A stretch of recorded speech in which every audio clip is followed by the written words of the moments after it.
سر یہ اعظم خان صاحب سامنے آئے ہیں کل، ہم نے مطلب کہ میں نے تو کل ایک ویلوگ بھی کیا تھا کہ یہ ایک آدھ دن میں القادر یونیورسٹی، اور آج انہوں نے بیان ریکارڈ کرا دیا ہے. تو کیا القادر یونیورسٹی میں یہ بیان کرانے سے کیس اور بھی اوپن اینڈ شٹ، پہلے ہی اوپن اینڈ شٹ، کو ملک ریاض صاحب کی طرف سے بھی آ سکتا ہے کوئی عمران خان صاحب کے لیے سرپرائز ہو سکتا ہے کہ وہ بھی آ جائے سامنے، ہاں جی ہوا ہے ایسا؟ بالکل آ سکتا ہے، اس میں کوئی دو رائے نہیں ہے. دیکھیں بات یہ ہے کہ ریاست جو ہے ریٹ بنوانے پر آ جائے تو پھر کون سا کام مشکل ہے؟ آپ بھی جانتے ہیں، میں بھی جانتا ہوں، جس وقت ٹی ٹی پی نے حملے اتنے زیادہ شروع کر دیے کہ وہ جی ایچ کو بھی پہنچ گئے، اس کے بعد اور ہنگامے ہوتے گئے، جگہ جگہ بلاسٹ ہو رہے تھے، پورے پاکستان میں ایسے لگ رہا تھا جیسے وہ مارگلا کی پہاڑیاں کراس کر کے آئے کہ ہے. اسٹیٹ نے فیصلہ کیا، قابو پایا کہ نہیں پایا؟ پا لیا. مطلب آپ کا ایک عزم ہونا چاہیے جس میں آپ طے کر لیں کہ یہ معاملہ ہم نے ایسے کرنا تو کام ہو جاتا ہے. تو یہ ایک جو حکمت عملی کہہ لیں، ہمیں لگتا ہے کہ حکمت عملی ہے، کمزوری تو میں نہیں سمجھتا، اس کو کمزوری کوئی نہیں ہے. اسٹیبلشمنٹ کے پاس 1000 طریقے ہیں. دیکھیں امریکہ بھی اس وقت تک ساتھ دیتا ہے کسی اپنے ہرکارے کا جب تک وہ دیکھتا ہے کہ اس کی کوئی اسٹرانگ فوٹنگ موجود ہے.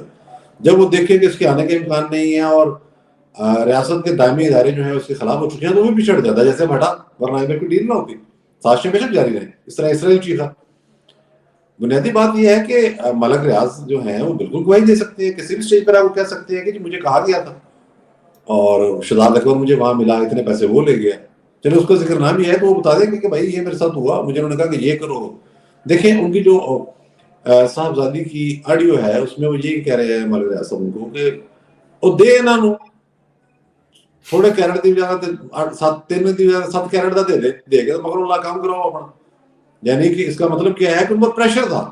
وہ جتنے مرضی بڑے سیٹ ہیں، بہت بڑے پاکستان کے ڈیولپر ہیں، لیکن بات یہ ہے کہ وہ ان کو پریشر تھا تو کہہ رہے تھے نا. ان کی بیٹی کہہ رہی ہے کہ میں نے کہا کہ نہیں اتنا کر لو، اس نے کہا نہیں دیکھو پریشر ہے، تم اتنا ہی دے اور جان چھوڑاؤ. مطلب یہ اس کا مطلب ہے کہ پریشر تھا. تو اس کیس میں کے حوالے سے بھی القادر ٹرسٹ جو بنایا گیا، جس طرح سارے معاملات ہوئے وہ آپ کے سامنے. اور ملک صاحب تو خیر بہت ساری چیزیں جانتے ہیں. گوگی جو ہے وہ نہیں کہ جہاز میں تو فرار ہوئی تھی پاکستان. جی جی جی جی جی جی. گوگی کو باہر بھیجنے کا مطلب ہی یہ تھا کہ ان کا خیال تھا کہ یہ ہے طوطا جس میں دیو کی جان ہے، تو اگر دیو کو بچانا ہے تو طوطا پہلے باہر نکال دو. اپنی طرف سے انہوں نے یہ کیا تھا. تو تحریر انہوں نے رکھی تھی، اس کے بعد ریاست پر حملے بھی کرنے شروع کر دیے. تو ریاست کو ڈیفینس میں نہیں جانا چاہیے تھا. باجوہ اور فیض کی حد تک تو ایک مجبوری ہمیں سمجھ آتی تھی کہ تماشا کیا ہو رہا ہے. پھر اگر جج آپ کے ساتھ ایسے کام کر رہے ہیں جس میں وہ آئین کی پرواہ نہیں کر رہے، قانون کی پرواہ نہیں کر رہے، تو پھر بھی آپ بھی عرفان قادر صاحب والا طریقہ کا اختیار کریں. آپ کو کس نے کہا ہوا کہ آپ ہاتھ باندھ کے تعمیر کرنے پہ لگ جائیں؟ اگر سٹینڈ لیا ہے اسٹیٹ نے تو آپ نے دیکھ لیا اب کیا حال ہے. اب وہ فوجی عدالتوں کا کیس بھی غیر معنی مدت کے ملتوی ہو رہا ہے، حالانکہ یہ چیمبر میں بلا کے 2 بندوں کو لگوایا گیا. ذرا تماشا دیکھیں کہ اعتزاز احسن اور لطیف کھوسا جو پی ٹی آئی کے ڈائی ہارڈ سپورٹر ہیں، اور ان کو بلایا گیا چیمبر میں اور اس کے بعد کیس لگا. یہ بھی اپنی جگہ کمال مثال تھی. اور اس کے بعد اب غیر معنی مدت کے اس کو ملتوی کرنے ہیں. تو انہوں نے کہا اسٹیٹ نے کہا مان لینا، یہ کوئی فیصلہ دے بھی دیتے. وہ اپنی بے بات یہ ہے کہ آپ آئین ریڈ کر کے، آپ ایک پارٹی کی حمایت کر کے 9 مئی کے بعد جو ریمارکس آپ نے دیے اس کے بعد آپ نے اپنے ادارے کے ساتھ خود خراب کر لیے. تو اب بہتر ہوتا تو یہی چاہیے تھا کہ آپ چھٹی پر، گرمیوں کی چھٹیوں کے ساتھ آپ بھی چھٹی پر چلے جاتے ریٹائرمنٹ تک. لیکن بہرحال اب ظاہر ہے اسٹیٹ اپنا جو رٹ ہے اس کو تو سخت منوائے گی. اور مجھے یقین ہے کہ جو نگران سیٹ اپ آئے گا، سیاستدانوں کی کچھ مجبوریاں ہوتی ہیں. ہم نے سنا ہے کہ پیپلز پارٹی کہہ رہی ہے کہ عمران خان کو اریسٹ نہ کیا جائے. مسلم لیگ نون بیڈ مین ہے. مولانا فضل الرحمان کہتے ہیں کہ قانون کا اطلاق کرو، گرفتار کرو. ہو سکتا ہے ایسے ہی ہو، اطلاع دیں. اب جب نگران کو بتائے گی تو یہ وہ والی نگران کو نہیں ہوگی کہ کوئی میر ہزار خان خسرو بیٹھا ہوگا نرم سا، کوئی معین قریشی ہوگا.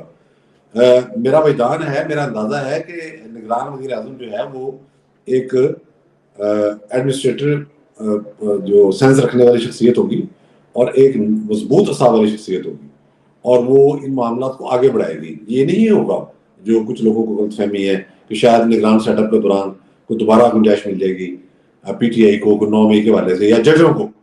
وہ جج جو اس میں فریق بنے اور اب منہ وعدے کر رہے ہیں، تو نگران سیٹ اپ جو ہے وہ کافی سخت ہوگا. کافی سخت ہوگا نگران حکومت. یہ باتیں بھی کی جا رہی ہیں. اچھا سر، سائفر کتنا ضروری ہے؟ رانا ثناء اللہ کہتے ہیں کہ گم شدہ سائفر عمران خان کے پاس ہے، برآمد کریں گے. آج فردوس عاشق عوان صاحبہ نے دعویٰ کیا ہے کہ سائفر بشرا بی بی کے پاس ہے، فوری چھاپا مارے برآمد ہو جائے گا. کیا حکومت کو اس عمل پر تجویز کرنا چاہیے؟ اس کو ڈھونڈنے کے لیے اتنا ضروری ہے یا اب تو اوپن ہے یہ چیزیں جو ہوئی ہیں سر؟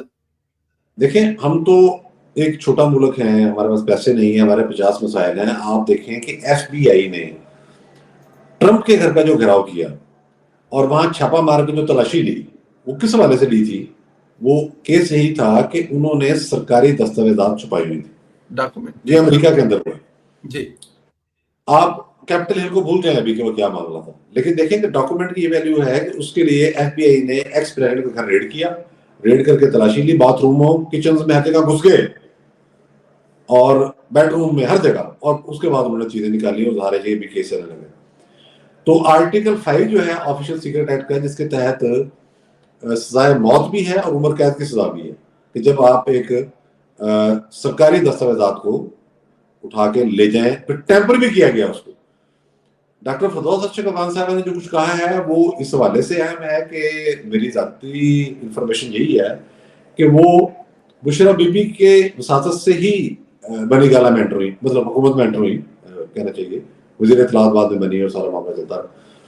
تو وہ اندر کے معاملات اس حوالے سے بھی بہت زیادہ جانتی ہیں, اور یہ ہو بھی سکتا ہے کیونکہ جس طرح کا وہ ایک نظام وہاں چل رہا تھا کہ وہ پیری مریدی کا کوئی آپ نے کوئی جنتری دیکھ کے چیز نکال لی, انہوں نے کہا ہوگا یہ سائفر مجھے دے دو سری والا, میں اس پر کوئی دم کر دوں گی, کوئی جادو کر دوں گی, تم ٹیمپر کر کے اس کو کاغذ کو آگے لے جاؤ. تو یہ مجھے تو لگتا ہے کہ ایسے ہوا ہوگا. میں ڈاکٹر فردوس کی بات کو بالکل سنجیدہ لے رہا ہوں. اور جہاں تک بات یہ ہے کہ ریڈ ہونی چاہیے 100%, یہ دیکھیں پریکٹس ہے ہی نہیں. نواز شریف صاحب باہر بیٹھے ہیں, کون سی زیادتی ان کے ساتھ نہیں ہوئی تھی؟ ان کی بیٹی کے ساتھ جس طرح جیل میں ڈالا گیا اور عام قیدیوں کے ساتھ رکھا گیا, ان کے بھائی کے ساتھ کیا نہیں ہوا, ان کے بھتیجے کے ساتھ کیا نہیں ہوا, ان کے والد صاحب باہر فوت ہو گئے, ان کی والدہ وہ گہرے غیر میں فوت ہو گئی, کیا نہیں کیا؟ پاکستان میں اگر وہ ہوتے جتنا ان کے پاس پیسہ ہے تو یہ تو سارے ان کے قدموں میں لوٹ رہے ہوتے اسٹیبلشمنٹ کے لوگ. اگر وہ خالی بزنس کر رہے ہوتے اور معاملہ جس طرح سے یہ کارٹن چلاتے ہیں, جس طرح سے یہ شوگر مافیا ہے, جس طرح یہ آٹا مافیا ہے, یہ لینڈ مافیا ہے, ملک صاحب کے آگے بھی تو سارے جا کے لیٹ جاتے ہیں نا, کس کی ضرورت تھی؟ وہ ایک بندہ کام کر رہا تھا ملک کے لیے, اس کو آپ نے اٹھا کے باہر نکال دیا, ساری زیادتی کی. آج تک کبھی انہوں نے یہ کہا کہ پاکستان کا یہ معاملہ ایسے تھا, پاکستان کا وہ معاملہ ایسے تھا؟ آپ اندازہ کریں نا, زرداری صاحب کے ساتھ کون سی زیادتی نہیں ہوئی؟ وہ جیلوں میں اتنی دیر رہے, کبھی باہر جا کے انہوں نے کہا وہ صدر رہے ہیں, بعد میں دبئی بھی گئے جب جنرل علی شریف سے ان کا ایک تنازع ہو گیا تھا. آج تک کبھی انہوں نے یہ کہا کہ پاکستان کا فلاں اسٹیٹ سیکرٹ ایسے تھا, فلاں اسٹیٹ سیکرٹ ایسے تھا, فلاں, کبھی کوئی ذکر بھی نہیں کیا, سوال ہی پیدا نہیں ہوتا. تو آپ اندازہ کریں کہ ایک اور یہ جو کہہ رہے ہیں کہ میں جاؤں گا نہیں, مجھے اگر کہا بھی گیا آپ کو جانا کس نے دینا ہے, آپ کی زبان نہیں تو آپ نے نہ تو پوچھا ہے. اور 100% نہ وہ ڈاکومنٹ برآمد کرنا بے حد ضروری ہے, اور اس پریکٹس کی بہت میں سمجھتا ہوں فیصلہ کن انداز میں تشکیل کی جانی چاہیے کہ کوئی ریاستی کاغذات یا ریاستی ڈاکومنٹ اٹھا کے غائب کر دے, ٹیمپر بھی کرتا پھر. آئندہ آنے والے وقت کے لیے یہ مثال نہیں بننے دینی چاہیے. اچھا, انہوں نے ایک بات اور بھی کی ہے فردوس عاشق خان, کہتی ہیں کہ میڈیا پالیسی سے لے کر میڈیا مینج کرنے تک ہمیں ہدایات پنکی پیر نہیں دیتی تھی. تو اس کا مطلب ہے کہ صحافیوں کی جو مار کٹائی ہوتی تھی وہ بھی پنکی صاحب ہی کرواتی تھی, آئی مین کہ بشرا بی بی. دیکھیں ہم نے ایک آڈیو سنی تھی کہ اسلام بیٹا اس کو بھی غداری سے لنک کر دو. جی. اچھا, اب دیکھیں کہ ہائی ٹریزن کا الزام لگانا, یا ہم سمپل بات کر لیتے ہیں اس میں بڑے عام الفاظ میں, کسی کو غدار کہہ دینا, اس سے بڑا کوئی الزام ہو سکتا ہے؟ اس کے بعد جو ٹرینڈ بن رہے تھے, اب وہ میں تو یہاں دہرانے کے قابل نہیں ہوں, مڈی بہودین کے والے سے جو ٹرینڈ بنا تھا آپ کے نوٹس میں ہے, ہمیں بتایا گیا کہ وہیں سے بن رہا ہے سارا. پھر ہم نے دیکھا کہ جس طرح سے توشہ خانے کی چیزیں ادھر ادھر آ جا رہی تھیں, وہ بھی سارے وہیں سے ہو رہی تھی. تو یہ بات بڑے میں وثوق سے کہہ سکتا ہوں کہ سوشل میڈیا کو رن کرنے میں اور ابھی تک ہدایت دینے میں یہ بشرا بی بی اور اسلام خالد کا جو ڈاکٹر اسلام خالد کا جو نیکسس تھا وہ کام کر رہا تھا, اور وہی ان کو لائن دے رہی تھی. آپ مطلب اس آڈیو سے تو یہ چیز ثابت ہے کہ وہ کہہ رہی ہے کہ اس کو غداری سے لنک کر دو, مطلب بتا رہی ہے کہ یہ ٹرینڈ بنانا ہے, اب ایسے کرنا ہے, فلاں پر یہ الزام لگانا ہے, اس کو اس طرح سے بھی یوز کرنا ہے. اور مین اسٹریم میڈیا پر بھی اسی طرح سے تھا. مجھے تو اب یقین ہو چلا ہے جو معاملہ سامنے آ رہے ہیں کہ جب میر شکیل الرحمان صاحب کو گرفتار کرنے کا فیصلہ ہوگا, وہ بھی شاید انہوں نے کیا ہوگا, کوئی نہ کوئی انہوں نے نکالا ہوگا اپنا وہ زیچہ دوچہ کہ موقع آ گیا اس کو بھی پکڑ لو اور اندر کر دو.